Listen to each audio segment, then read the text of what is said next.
When you're building a new PC, the case can make or break the whole experience. If you want something spacious, clean, and easy to work with, check this out. This is the Corsair 2500X, and it's got room for days. Worried about GPU clearance? You really don't have to be.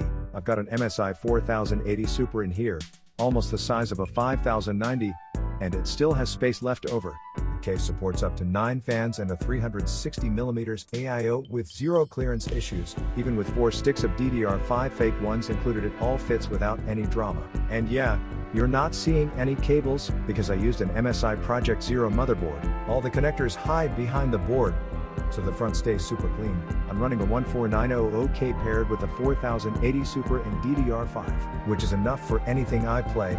For me, it usually means Star Citizen, and it runs like a dream on this setup. Overall, the 2500X has something that suits almost everyone. It's balanced and easy to build in. I love how this build turned out. But if yours looks better or worse, show me in the comments. I always enjoy seeing how creative everyone gets with their setups. Deals like this go fast. Link below if you want it.